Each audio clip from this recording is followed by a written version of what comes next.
conhecimento a partir do registro de boletim de ocorrência por um empresário estrangeiro que veio até o Brasil para confirmar se havia algum problema com a empresa responsável pelo fornecimento da mercadoria que, em tese, ele havia adquirido, né? É um tipo de golpe que não é novo no mercado, que é praticado por um meio online, virtual, por assim dizer, né? Em que uma empresa se faz passar por uma empresa, algum grupo específico, o agente, o autor da infração, se faz passar por alguma empresa que fornece algum tipo de produto, né? E começa a oferecer esse produto para potenciais compradores, né? Ele simula o negócio, adota alguns mecanismos que o comprador acredita que esteja negociando direto com a empresa real, efetivamente fornecedora, mas no final o que se confirma é que isso não existe, né? Nesse caso específico foi utilizado uma empresa de Cascavel, do ramo de carne, frango, para vendas para Portugal e um outro país distinto, né? E após a negociação e após que alguma delas envolveu algo em torno de R$500 mil, um valor bem considerável, né? Já com um adiantamento também bem significativo, se descobriu que a empresa de Cascavel não havia feito venda nenhuma, não havia feito contato com ninguém, não tinha nada a ver com a situação, né? Mas apenas teve o nome utilizado por algum golpista que tomou ciência de fato e aplicou o golpe. O golpe foi parar, acho, uma parte, não me fala a memória, no Reino Unido e no outro país que eu ainda não me recordo exatamente aqui. E como é que funciona? Eles criam um site falso com o nome da empresa de Cascavel? Como é que funciona esse golpe? Um site falso, uma trading falsa, ou às vezes a trading constituída especificamente para isso, às vezes uma negociação via e-mail, via WhatsApp, que é o caso, né? Já peguei situações em que usaram o nome de empresas que fazem o câmbio para pagamento, corretoras de valores, né? Para dar uma falsa percepção de veracidade para o negócio, né? Conseguir de alguém um pagamento e depois, quando a pessoa vai procurar a verdadeira empresa, né, vai ver que a negociação não existe. Doutor, e quantas pessoas aí estariam, o doutor falou envolvidas nessa fraude aí, então? De Cascavel, ninguém. Né? De Cascavel, ninguém. Aí, dos autores, nós não temos como saber ainda. Né?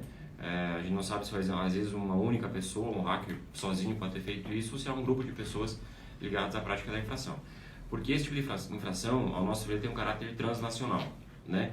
E tem vitimado empresas não apenas, ou assim, pessoas que não se resumem a um município ou estado específico do Brasil. Nesse caso específico, nós identificamos ainda vítimas especificamente aqui, né? Então, não temos vítimas em Cascavel e tampouco a prática dos atos executórios em Cascavel. Então, no âmbito da Polícia Civil, não vai tramitar projeto investigatório. O que eu fiz foi reunir os documentos, receber as informações necessárias, já que nós fomos o órgão policial procurado, e eu vou fazer encaminhamento para a Polícia Federal de Cascavel, para que lá seja feita uma análise mais detalhada, dada a possibilidade de existir outras investigações parecidas em andamento, né? Porque existe sim o caráter ao meu ver, de transnacionalidade nesse tipo de infração penal, e aí tem de se ver ainda a cada caso concreto se houve a efetiva prática de infração penal aqui no Brasil, seja pelo ato executório ou seja com uma vítima aqui no Brasil, que nesse caso específico não. E esses hackers podem responder por quais tipos de crime? E a penalidade também? No Brasil, isso se encaixa como estelionato, né? Só que se não teve ato praticado aqui ou contra a empresa brasileira, aqui eles não respondem por nada.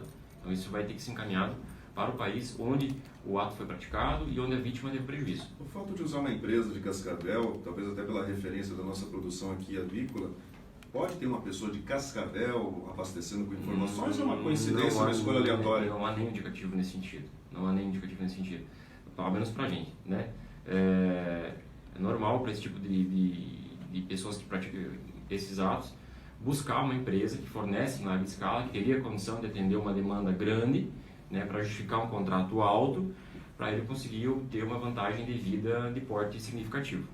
Só para ficar claro, doutor, como é que é exatamente esse esquema aí? É pelo WhatsApp, enfim? Só para detalhar para a gente, por favor. Começa a partir de um contato via e-mail ou via telefone mesmo, né? E aí se desenrola a partir de um meio digital.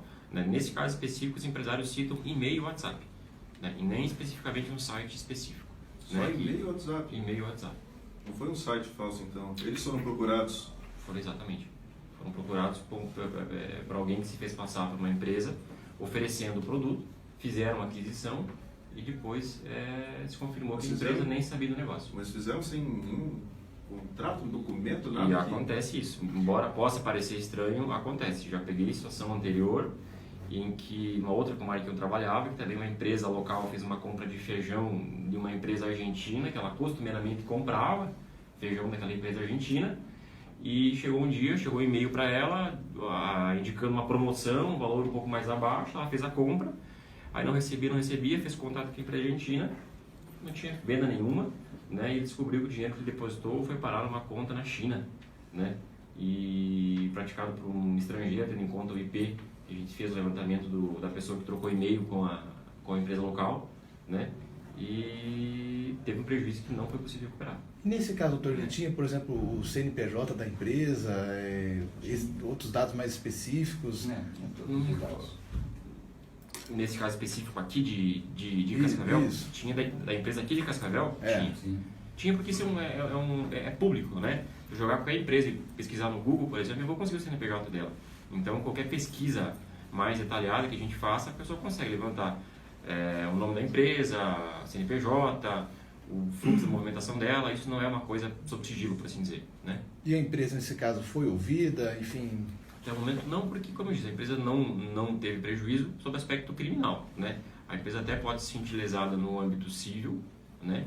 Mas aí ela vai ter que buscar, por meio do seu setor jurídico, eventual ação indenizatória contra quem praticou isso, que são pessoas até o momento não identificadas. E o prejuízo das vítimas é de quanto, doutor? Acho que em torno de $70 mil no momento. Acho que é isso, né? 66.540. Esses outros casos que são já investigados pela Polícia Federal são do mesmo ramo ou não? Como eu te falei, eu não tenho algo concreto, específico para indicar, né? Mas para esse tipo de situação, quando há empresa vitimada aqui no Brasil, o que se acredita é que haja sim uma investigação pela Polícia Federal. Mas a informação detalhada aí tem que partir deles, não poderia ser precipitado aqui ao falar para vocês. E quais são as dicas para evitar esse tipo de golpe? A pessoa que vai fazer alguma transação internacional, por exemplo? A utilização de seguradoras, né, empresas especializadas em fazer esse tipo de negociação, que eles têm as cautelas necessárias para poder verificar se de fato é uma empresa real que está fornecendo ou a que está comprando e tudo mais, né? E outros caminhos, por assim dizer, em que não você buscar um segundo meio de contato com o suposto fornecedor que não seja exclusivamente aquele pelo qual a pessoa te procurou, né? A pessoa te procura por um caminho, você tem que buscar via reverso ao contrário, buscar o mesmo fornecedor por um outro caminho para ver se confirma se é efetivamente aquela empresa que está te contatando. Vou deixar o nome gravado, doutor, por favor. Fernando Zamora.